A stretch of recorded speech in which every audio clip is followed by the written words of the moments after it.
Hey everybody, welcome back. Today we're going to be unboxing the all-new Ninja Blast Max portable blender. How's this thing different from the original Ninja Blast? Watch this video and find out. So you ready? Let's get into this.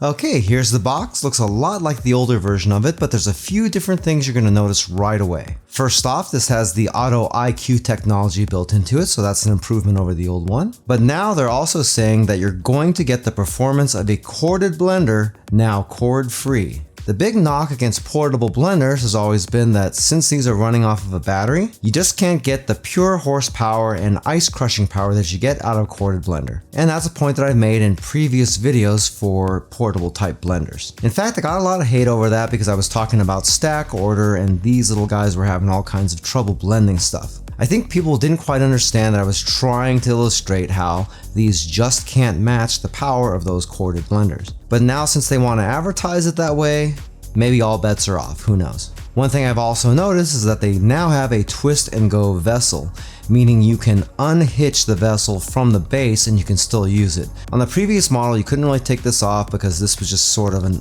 open pass-through area, and if you take that off, everything's going to pour right out. Evidently now that's different, and that would be welcome. And Ninja's advertising the most runtime of a cordless blender and the charging cables included. Nice. Here are some of the features of the blender. The Ninja Power Blast technology is supposed to turn ice into snow, meaning we shouldn't have to use any liquid in here, right? We got a leak-proof lid with a spout, premium ergonomic carrying handle, a 22-ounce BPA-free vessel, a built-in crush blade assembly, meaning that the blade stays in the vessel. It's not actually physically connected to the base. And evidently there's a 30-second preset program. There may be other programs, we're gonna find out. Right here you got a power button and a battery life indicator. There's a couple of Auto IQ programs, and you've got your rechargeable base. Alright, on the back we got some action photos. How fun. The blender's 25% more compact, and I'm assuming that's versus the old Blast, and that would be pretty much because you can take the vessel without the base. However, if you're gonna do that, it would probably mean that you had to already have blended this. Otherwise, if you're taking just this part and you haven't blended the contents, you're gonna be SOL, aren't you? 50% lighter, and I'm gonna assume, again, that's because you can carry it around without the base, and the base has got the battery in it, right? And down here, it's Ninja's most portable blender. And again, that's because you can remove the base. So you got an entire panel here, and me wasting about a minute and a half of your time just to tell you that the base is removable, which it already said on the other side of the box. That's fantastic. Well, let's open this thing up and see what we get. All right. Let's see if I can avoid cutting my finger off. That would be a plus. All right, in the box, social media information, great. Registration information, awesome. And you got a QR code here that you can scan if you want to know how to clean the thing. I'll tell you what, a little bit of soap and water, put it in there and blend it. That'll clean it just fine. No need to go to a QR code. Share what you make with the world, which means give Ninja Kitchen free advertising. All right, let's pull that out. And the entire thing comes out in this bag. Got some literature here, and let's see what we got. Quick start guide, we already went through that. LED indicators, what those mean as far as charging status goes. And if you get any error lights, they'll be listed right here. Just a quick note, be sure to remove the lid before you put the ingredients in, because it says so right there. Let me know down in the comments how you would load the ingredients in the vessel without taking off the lid. If you can do that, I'd really like to know how, because you are a genius. Right here talks about stack order, where you put in the liquid, then soft ingredients, and then hard ingredients at the top. That's a subject I got lots of hate on previous portable blender videos. And the reason stack order is so important on a portable blender is because they're not very powerful and it's very easy for them to get jammed up. However, on the outside of the box, this thing just said you could take ice and turn it into snow, which would mean there'd be no liquid in there at all. So we're gonna see exactly how true that is. Okay, here's the safety guide and warranty information. Pretty much same information we just went through, except in a much more boring format. Okay, let's check this out. They've got two colors in this currently, the blue and the gray. This is the blue one. You could tell that because it's blue. You know, just looking at this right now, I'm gonna say they did a nice job. I think it's nicer than the original one. You've got your rubber handle here. You can hold this from. Button here will release the lid, just like that. Let's take a look at that lid design back here. It's a little bit more robust than before. The metal clip that holds this together is a lot more thick than the old one was. You can actually see the width of it right here. Got a little rubber grommet in here to help seal the lid so you don't have stuff leaking out. Little air hole here so when you drink this stuff you're not creating a vacuum on the inside. Pretty good. All right. This can twist off just like that. You hear it click on and off. See, it's clicked on, locked in, clicked off just like that, and it pops right off. Right here is the way this is connected, and that looks really familiar if you have a Ninja blender. This is the same type of hard rubber connection surface that they have on their regular blenders as well. And you know what I'm going to tell you, I really like that. I've never had any problem with these wearing out or anything. It's a really good connection method.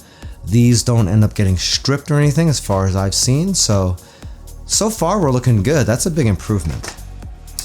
Down here you have your power button, and you can also see your presets for the blend, crush, and smoothie settings. And when we open this up, this just twists off, by the way. Nice construction on the lid, by the way. Let's see what we got in here.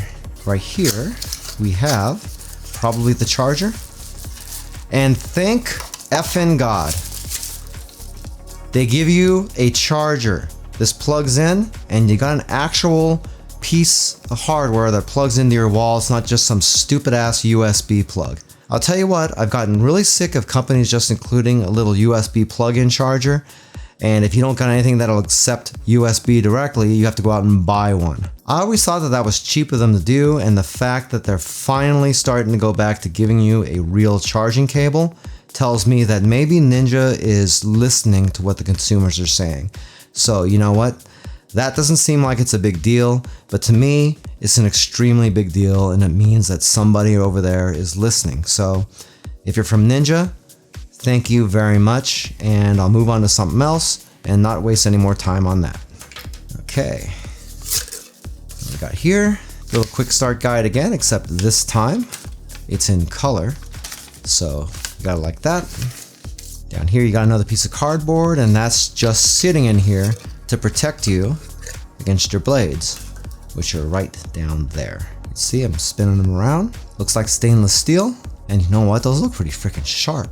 So, all right, can't wait to try this thing out. These things do come with a bit of a charge on them, but they recommend that you let this thing charge fully before you try to use it. So what I'm gonna do is I'm gonna let this charge up completely, and then I'm gonna run a couple of tests with you just so we get an idea of exactly how much power this thing has. Just quickly before we test it, we'll get some measurements just so you know how large this is. And width, we were talking about 3 1/4 inches wide. And the height on this, if you go to the top of the lid, is about 12 1/4 inches tall. Hey, by the way, if this is your first time here and you want to learn some cool new recipes, get some great cooking tips and tricks and all sorts of other kitchen related things, then start now by subscribing to the channel and clicking the notification bell so you never miss a thing. Okay, the first thing we're going to do to address the elephant in the room is we're going to try to blend some straight up ice with no liquid in here, because it says on the outside of the box that you can do that. What? So the first thing I gotta do is get some ice in here. So according to the instructions, I guess I have to take the lid off in order to do that, right? Anyway, let's fill that up. Okay, I'm right at the max fill line, so don't give me a bunch of crap. The line is on the vessel. Okay, we'll turn that on, and we're just gonna use the crush preset.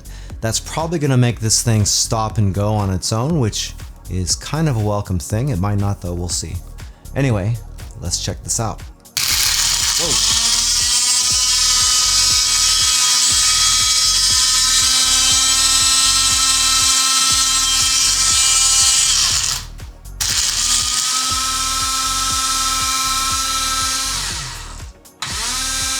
Okay, you can see this thing is starting and going on its own. kind of gotten stuck a little bit. We're going to help it out.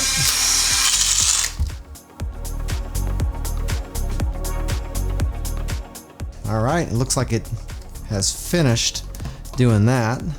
There's a little bit of help from me. The part where you have to shake this around a lot is a little bit annoying, but keep in mind the blades in these portable blenders are tiny too. So you're gonna need to help it a little bit sometimes.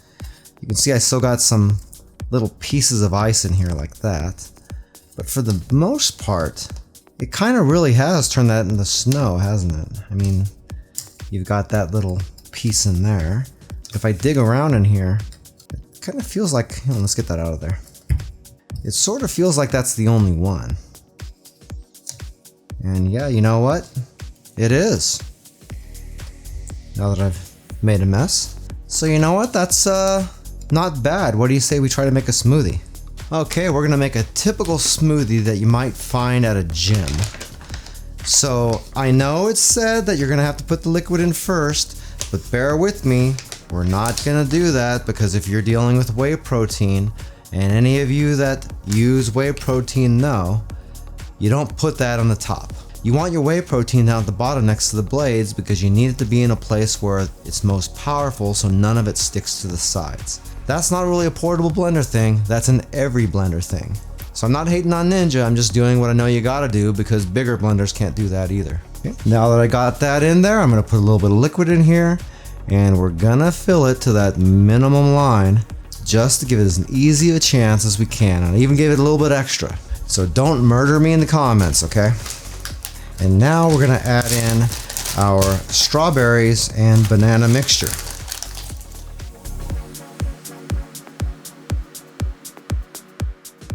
And since this has got a lot of bananas in there, this should be a pretty easy mix to do. I even took one strawberry back out just to make it a little bit easier. Okay, we'll throw this on here. And since we're making a frozen smoothie, we're going to use the crush button. So we'll turn that on and we'll let this run. Uh-oh. Really? Are you serious? Okay, that's a little disheartening. Let's try that again. There it goes. That was weird.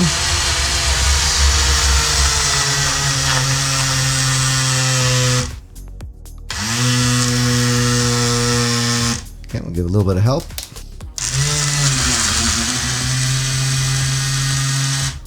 Well, you can see I'm gonna have to mess with this a little bit, but I don't know how well this bodes. This is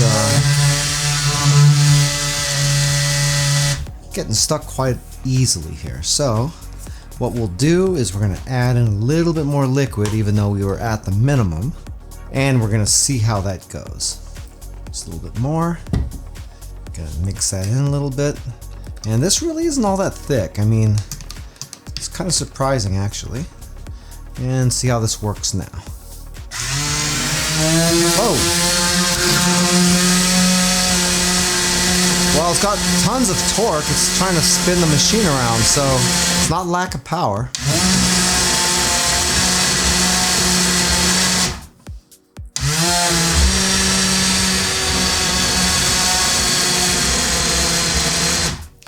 You can see that stopping and starting like that. That is not a problem with the machine. It's just the preset that I use will do that automatically.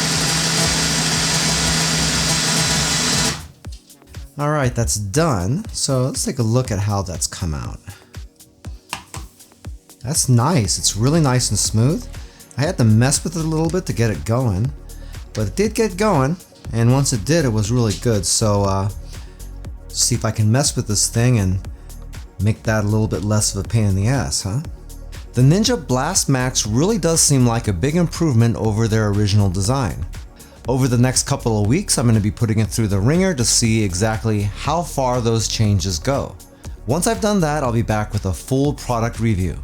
If you'd like a little bit more information about the Ninja Blast Max portable blender, I do have an Amazon affiliate link to it down in the description of the video. If you buy anything through those links, I do make a small commission, but it doesn't change the price that you pay 1 cent. If you like this video, you might like to check out the unboxing right here for the original Ninja Blast blender. That way at least you'll be able to see the differences between the Blast and the Max. Well, that's it for now. I hope to see you back again here really soon, and until that time, I'm Joe, and I hope you have a phenomenal day. Take it easy.